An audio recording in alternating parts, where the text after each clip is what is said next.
안녕하세요. 오늘은 정도보어를 공부해보는 시간입니다. 오늘 영상을 통해서 정도보어를 확실하게 아주 끝장을 내버리도록 하겠습니다.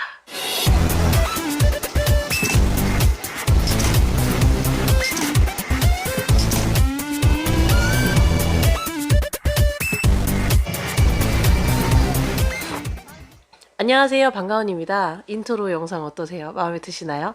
정도보어 사망이 될 때까지 한번 우리 열심히 공부를 해보도록 해요. 먼저 정도보어란 무엇일까요? 정도보어는 서술어의 뒷부분에 위치해서 서술어가 어느 정도로 서술어 하는지를 보충 설명해주는 문장 성분입니다. 예를 한번 들어볼게요. 중국어를 잘한다. 몸서리 칠 정도로 놀랐다. 길이 아주 많이 막힌다. 그래서 이런 표현들을 중국어로 어떻게 표현해야 될까요? 라고 질문하면 그 답은 바로 정도보어를 사용하시는 겁니다. 그러면 정도보어의 기본 구조에 대해서 설명을 좀 해드릴게요. 두 가지가 있습니다. 첫 번째는 구조조사 더를 사용한 경우고, 두 번째는 서술어 뒤에 보어 플러스 러가 붙은 경우입니다. 그럼 먼저 구조조사 더를 사용한 정도보어에 대해서 공부해 보도록 할게요. 서술어 뒤에 더가 붙는 것이 바로 고정 형식입니다. 그래서 뒤에는 긍정이 오거나 부정이 와요. 그 말은 즉 서술어 플러스 더 이 부분은 절대 변하지 않습니다. 그럼 예를 들어 볼게요. 그는 말을 굉장히 유창하게 한다. 그러면 기본 형식은요. 他说的 까지는 무조건 똑같아야 돼요. 他说的很流利他说的很流利 그러면 이걸 부정하고 싶어요. 그는 말하는 게 유창하지 않아요. 그러면 他说的는 고정이고요. 他说的不太流利 혹은 他说的不流利 하시면 되겠어요. 두 번째 예문 또 들어볼게요. 선생님은 굉장히 명확하게 가르치신다. 가르치다는 동사 讲을 쓰시면 되는데요.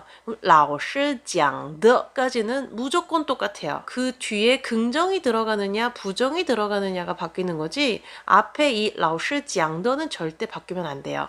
그래서 老师讲的非常清楚 이게 긍정이죠. 그다지 명확하지 않다고 부정하고 싶으면 老师讲的不太清楚 이렇게 말씀을 하시면 됩니다. 세 번째 의문은 동사 빤을 써볼게요. 빤. 빤은 처리하다 라는 동사죠.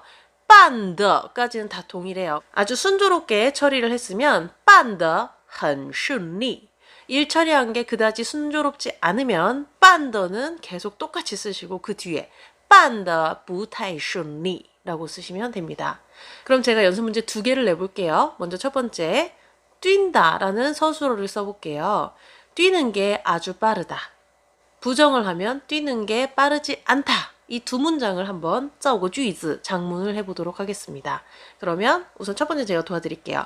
앞에 형식은 무조건 변하지 않는다고 말씀을 드렸기 때문에 他跑的 까지는 동일하게 나오고 뛰는 게 빠르다라는 긍정의 의미를 쓰실 거면 他跑得很快 부정을 하고 싶으시면 그는 뛰는 게 빠르지 않아요? 他跑得不快 그러면 두 번째 연습 문제는 정말 여러분께서 직접 해보세요. 생긴 게 예쁘다.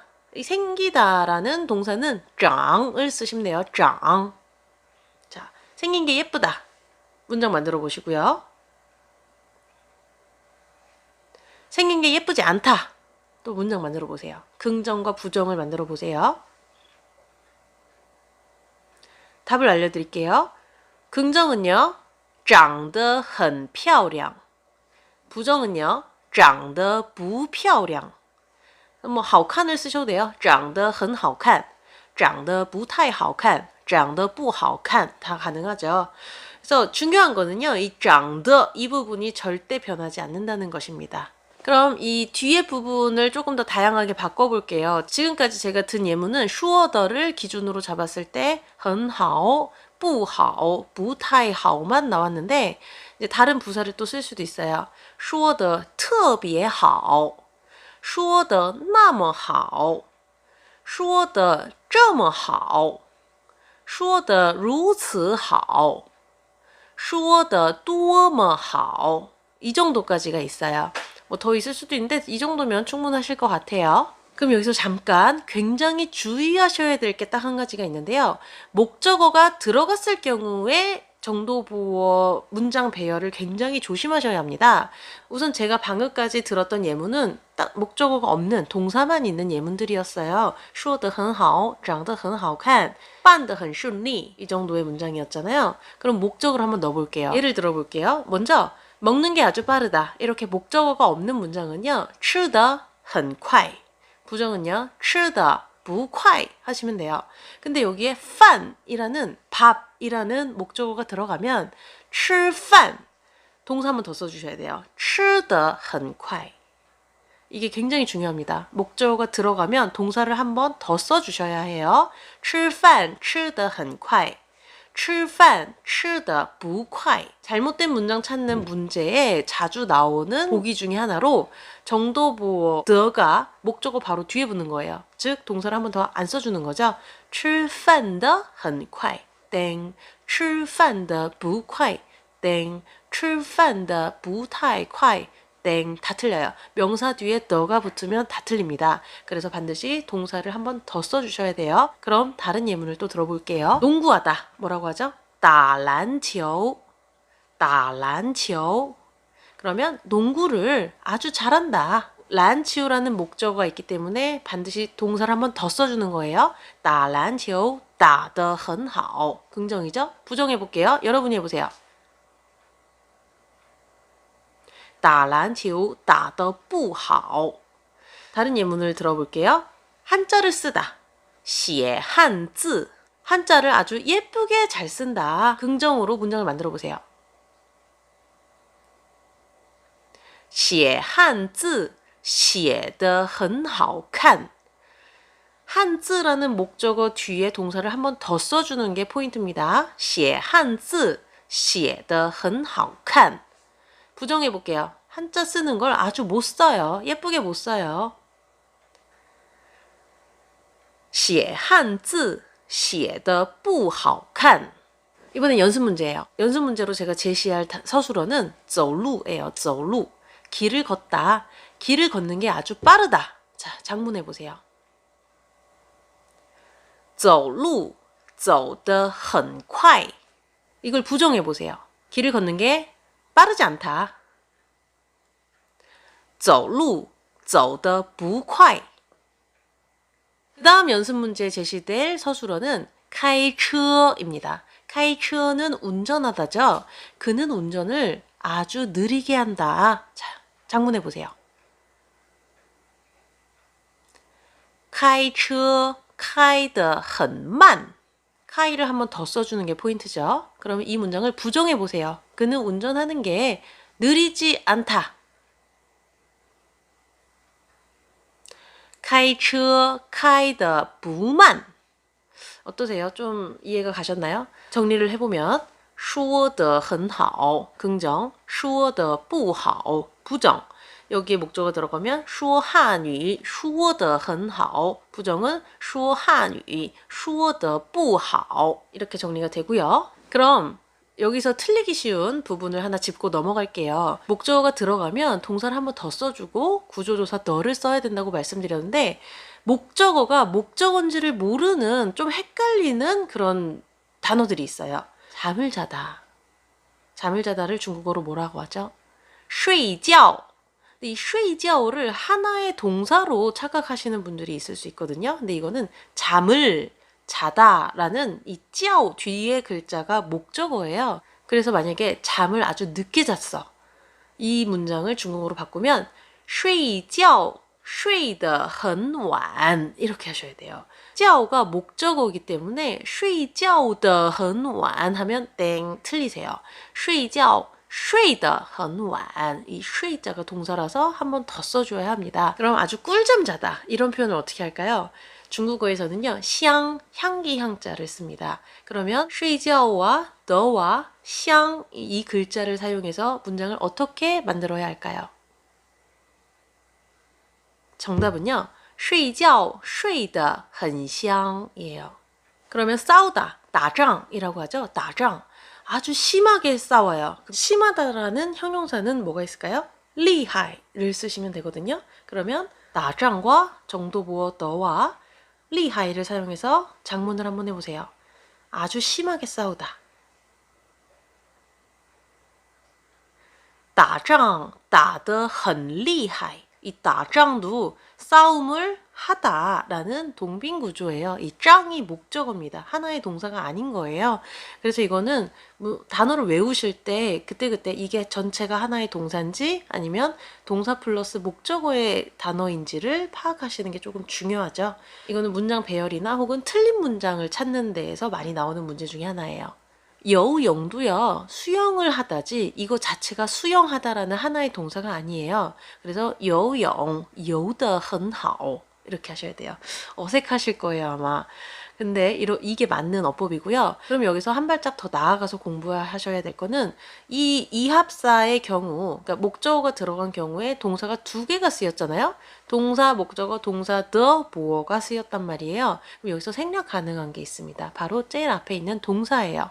그래서 어떻게 얘기를 하면요. 한위 说得很好. 한위 说得不好. 이렇게 말할 수 있어요. 원래 문장은 说汉语说得很好. 说汉语说得不好잖아요. 근데 앞에 동사를 생략할 수 있습니다. 이해 가시나요? 지금 이 내용을 좀 정리하면 동사 플러스 목적어의 경우 동사를 한번 더 써주고 그 다음에 구조조사 더와 정도보어가 나와야 합니다. 하지만 동사 두 개가 쓰였을 때 앞에 동사는 생략이 가능합니다. 따라서 구조조사 더 앞에 쓰이는 그 단어가 정말 하나의 동사인지 혹은 동사 플러스 목적어 구조인지를 파악하셔야 어법적으로 올바른 문장을 만드실 수 있습니다. 그럼 이번엔 정도보어로 의문문을 만드는 방법에 대해서 얘기를 해볼게요. 제일 쉬운 방법은요. 마만 붙이시면 돼요. 他说的好吗?他说的不好吗? 자, 여기다 한위를 넣어서 한번 더 연습해 볼까요? 그는 중국어 잘하니? 자, 한번 해보세요. 만약에 他说汉语的好吗? 하시면 틀린 거죠. 他说汉语说的好吗? 그는 중국어 잘 못하니? 물어보는 거예요. 자, 해보세요. 他说汉语说得不好吗? 이렇게 물어보셔야 돼요. 정반 의문문의 형식으로도 물어볼 수 있는데요. 마찬가지로 说的는 고정입니다. 그래서 他说的好不好?他说的好不好? 이렇게 물어보실 수 있고요. 여기에 또 목조가 들어가면 他说汉语说得好不好? 이렇게 문장이 되겠죠. 그러면 또 다른 문장은요. 아예 의문 대명사를 넣을 수도 있어요. 他说的怎么样?他说的怎么样? 목적을 한번 또 넣어볼게요. 연습해 보세요. 중국어 한유를 한번 넣어보세요. 그는 중국어 말하는 거 어때? 他说汉语说的怎么样? 이렇게 문장을 만드시면 되겠죠. 그럼 연습 문제 또 해볼게요. 수업을 가르치다. 讲课라고 하죠. 그러면 그는 수업 가르치는 게 빠릅니까? 라고 질문을 한번 해볼게요. 자, 한번 만들어 보세요. 他讲课讲得快吗? 이걸 정반 의문문으로 만들어 보세요. 他讲课讲得快不快? 그 다음에는 그는 수업 가르치는 게 어때? 라고 의문 대명사를 한번 써보세요. 他讲课讲得怎么样? 그러면 이 세 개의 문장에 모두 다 짱이 두 개씩 들어갔는데요. 어느 것을 생략할 수 있을까요? 정답은 바로 앞에 거를 생략할 수 있죠. 그래서 他课讲得快吗?他课讲得快不快?他课讲得怎么样? 이렇게 하시면 됩니다. 연습 문제 하나만 더 할게요. 요리하다 뭐라고 하죠? 做菜라고 하죠. 그러면 질문해 볼게요. 그는 요리를 잘하니? 자, 해보세요. 他做菜做得好吗? 자, 이거 정반 의문문으로 다시 질문해 보세요. 他做菜做得好不好? 그 다음에 의문 대명사를 넣어서 걔 요리하는 거 어때? 라고 한번 질문해 보세요. 他做菜做得怎么样? 자, 그럼 대답은요. 걔 요리 진짜 잘해. 他做菜做得非常好. 걔 요리 잘 못해. 他做菜做得不好. 어떠세요? 좀 익숙해지셨나요? 그럼 방금 이 문장에서 생략할 수 있는 동사는 제일 앞에 있는 동사죠? 그래서 타 차이 做得不好 하시면 됩니다. 그럼 이번에는 정도보어 중에서도 조금 어려운 중급 수준의 표현을 제가 쭉 읽어드릴 테니까